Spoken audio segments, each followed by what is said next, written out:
معروف انقلابی شاعر احمد فراز کے کلام کو رومانیت اور مزاحمت کا استعارہ قرار دیا جاتا ہے۔ ان کی شاعری میں رومان کی علامتوں سے لے کر مزاحمت کے استعاروں تک، ہجر کے مراحل سے وطن پرستی کی فکری اساس تک معنویت کے کئی در واہ ہوتے تھے۔ انہیں حروف اور موضوعات کی کوئی قلت نہ تھی، وہ اپنی شعری روایت اور تاثیر میں اپنی مثال آپ تھے۔ احمد فراز جہاں رومانوی شاعری میں نوجوان نسل میں مقبول تھے، وہیں عامر ضیاء الحق کے دور اقتدار میں مزاحمتی خیالات اور شاعری کی وجہ سے اپنے معاصر شعراء میں منفرد مقام رکھتے تھے۔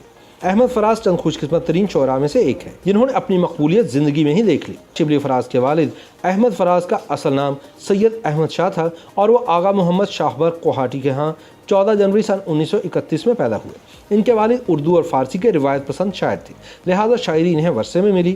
5-6 برس کی عمر میں پہلا شعر اس وقت کہا جب ان کے والد عید کے موقع پر احمد شاہ اور ان کے بڑے بھائی مسعود شاہ کے لیے کپڑے خرید کر لائے۔ احمد شاہ کو بھائی کے مقابلے میں اپنے کپڑے پسند نہیں آئے تو اس کا شعری اظہار یوں کیا: لائے ہیں سب کے لیے کپڑے سیل سے، لائے ہیں میرے لیے کپڑے جیل سے۔ احمد فراز نے پشاور کے ایڈورڈ کالج سے ایم اے فارسی اور ایم اے اردو کی اعلیٰ تعلیم حاصل کی۔ وہ صاحب کتابیات، مخزن فکر و فن اور منبع علم و کمال تھے۔ ان کی شاعری دور حاضر کی منفرد آواز تھی اور عہد نو کے لطیف ذہنی رد عمل کا سچا نمونہ تھی۔ انہوں نے اپنا کریئر ریڈیو پاکستان پشاور میں اسکرپٹ رائٹر کے طور پر شروع کیا۔ بعد میں وہ پشاور یونیورسٹی میں اردو کے استاد مقرر ہوئے۔ سن 1976 میں وہ اکادمی ادبیات پاکستان کے پہلے ڈائریکٹر جنرل مقرر کیے گئے۔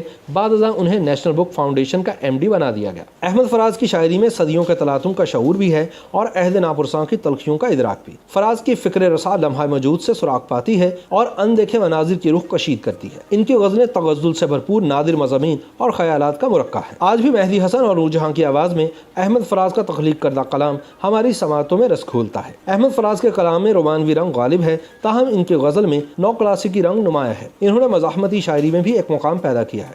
فراز کا کچھ کلام جدید شاعری کے زمرے میں شمار کیا جا سکتا ہے۔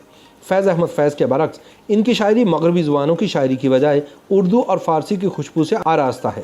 ان کی غزلیں سودا، میر مصطفی، آتش اور مرزا غالب کے اسالیب کی پابند ہیں، لیکن انہوں نے اساتذہ کی پیروی کرتے ہوئے اپنا جداگانہ تشخص بھی برقرار رکھا۔ احمد فراز کو ایک عرصے تک کبھی نوجوانوں کا شاعر قرار دیا جاتا رہا اور کبھی لڑکیوں کا پسندیدہ۔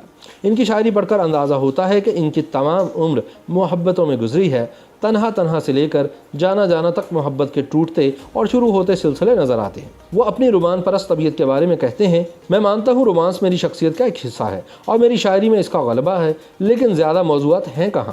کیا آپ مجھے محبت کے علاوہ کوئی موضوع بتا سکتے ہیں؟ ہر شاعر عہد قدیم سے لے کر آج تک محبت کے موضوعات پر اپنے تجربات کی روشنی میں لکھ رہا ہے، لیکن یہ موضوع پھر بھی نیا ہے۔ مزاحمتی شاعری میں فراز کا شمار ان کی نظم پیشہ ور قاتلوں کے منظر عام پر آنے سے ہونے لگا تھا۔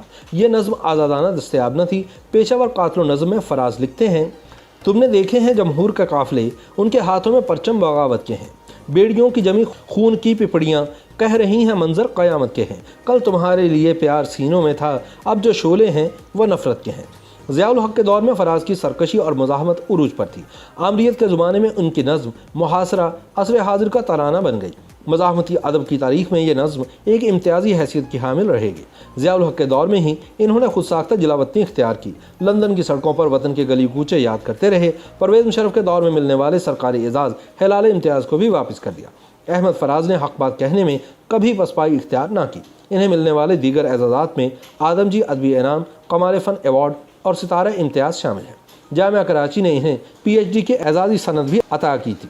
احمد فراز کے 14 مجموعہ کلام میں تنہا تنہا، درداشوب، نایافت، شب خون، میرے خواب ریزہ ریزہ، جانا جانا، بے آواز گلی کوچوں میں، نابینا شہر میں آئینہ، سب آوازیں میری ہیں اور اے عشق جنوں پیشہ شامل ہیں۔ فراز کے کلام کی کلیات بھی شہر سخن آراستہ ہے کے عنوان سے شائع کی گئی ہے، جس کے 1500 سے زائد صفحات پر احمد فراز کے احساسات کی کہکشاں یکجا ہے۔ اس میں کوئی شک نہیں کہ وہ اپنی زندگی کے آخری لمحات تک عزیز جہاں رہے، اور اس حقیقت کا اعتراف بھی ضروری ہے کہ برق کوہاٹی کے اس فرزند نے شاعری کی دنیا پر حکمرانی کی اور شہرت عام سمیٹی۔ ان کی شاعری صرف تخلیق کا سرچشمہ ہی نہیں، زندگی کا وہ بیان بھی ہے جس کے رنگ گہرے، دلکش اور بھرپور ہیں، جن کو کسی چہرے کی مسکان میں دیکھا جا سکتا ہے یا کسی حسینہ کے ملبوس میں، اور کہیں ان کے حروف میں دکھ کا دھواں بھی اٹھتا ہے جس میں دل راکھ ہو جاتا ہے۔ انہوں نے کمال مہارت سے اپنی ذات کے دونوں گوشوں کو متوازن رکھتے ہوئے زندگی گزاری۔ وہ صرف نام کے ہی فراز نہیں تھے، بلکہ آزمائشوں کے کئی نشیب طے کر کے سرفراز ہوئے۔